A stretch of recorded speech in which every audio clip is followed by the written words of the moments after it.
For every 1.8 degrees Fahrenheit increase in a country's average temperature, the GDP per capita drops by at least 1.1%.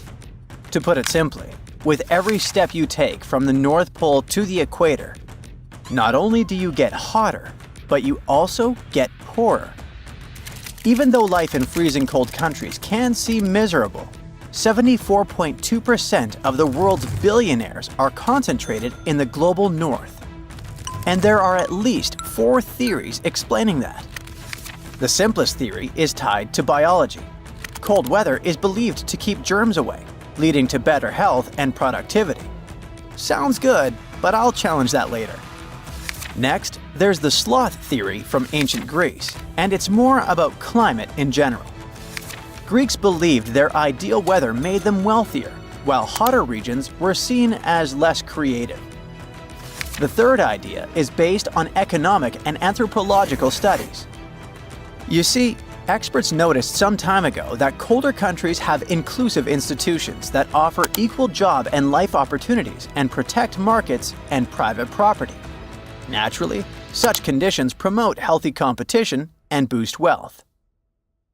The last idea is tightly connected to the previous one.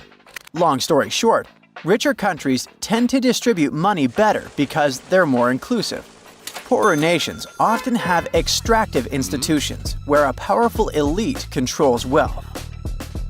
While all of them seem plausible, the truth is, these ideas are borderline insane. Well, you know the theory claiming that cold climates eliminates germs and the population of colder countries doesn't get so sick? I don't want to be the bearer of bad news, but the cold actually makes germs thrive. In the cold, we tend to stay inside with the whole house shut, so we share germs with each other more easily. Not only that, but during winter, the air is drier, creating the perfect environment for the flu virus to flourish. Humans are also more resistant to viruses and bacteria from their own environment because the constant contact with them makes our immune system stronger. If you look back at your history classes, you might remember that most British people struggled with the weather and bacteria found in America, while Native Americans themselves were mostly fine. And what about the sloth theory? Sorry, I don't mean it to sound offensive, but some specialists, they claim that, people in hotter countries tend to be lazier. But the truth is, the sun doesn't make us work less. Yes, the sun can make you a bit slower because you can dehydrate. But you see, the human body is biologically adapted to the climate of the place they're born in.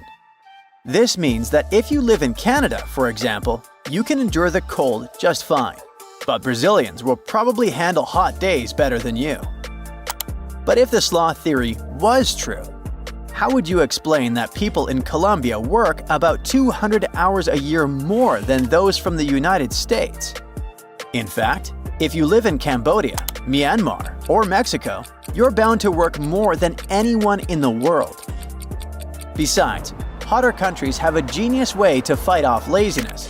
It's called siesta. After lunch, it's normal to feel a bit sleepy, and if you have heavier meals like the Spanish and Italians do, you'll get extra slow. This is why after lunch they usually have a siesta, also known as a quick nap, which improves your memory and thinking skills. It may sound like a siesta makes you work less, but people who nap after lunch simply work at different hours of the day.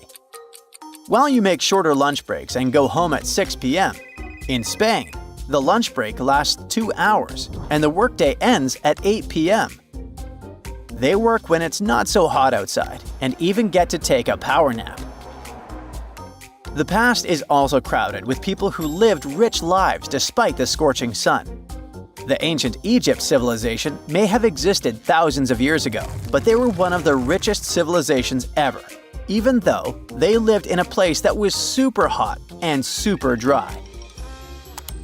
We also have the Aztecs, who lived in Mexico back when Mexico didn't exist yet. This region is not so famous for its cold weather, I can tell you that.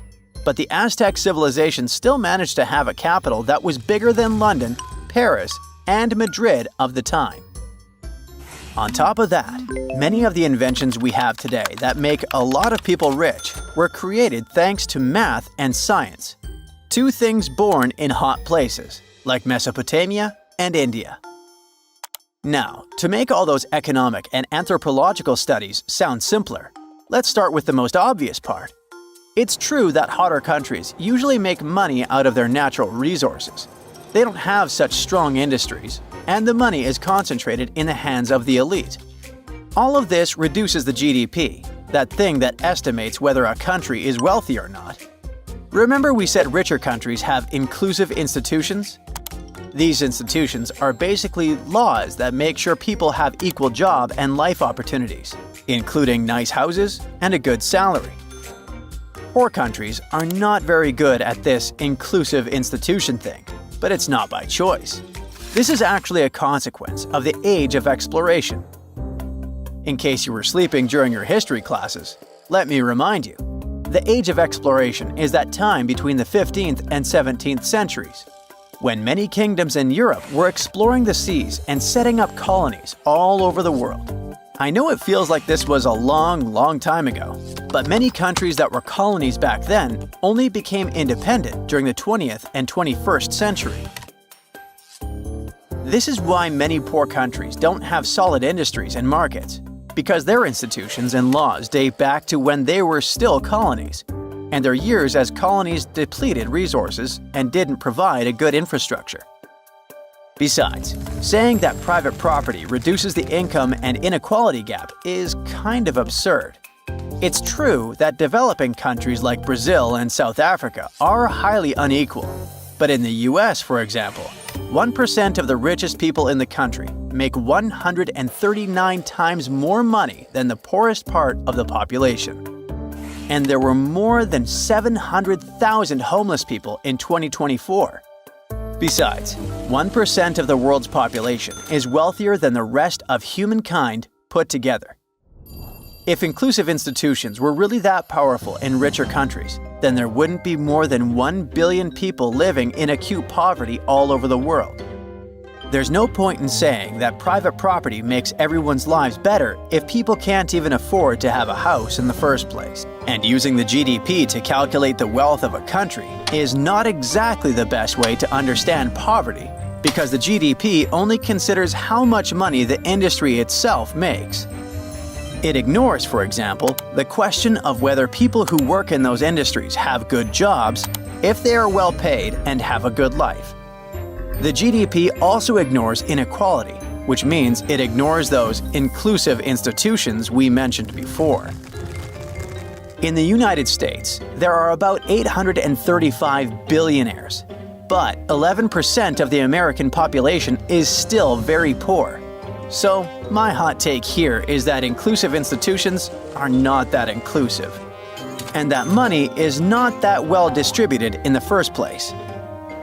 Different cultures also have different concepts of what it means to be wealthy.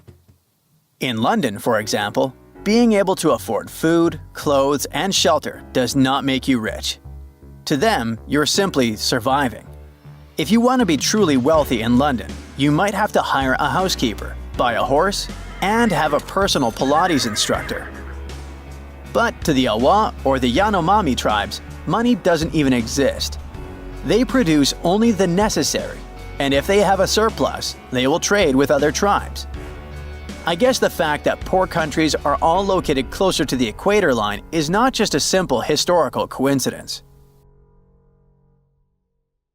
That's it for today. So hey, if you pacified your curiosity, then give the video a like and share it with your friends. Or if you want more, just click on these videos and stay on the bright side.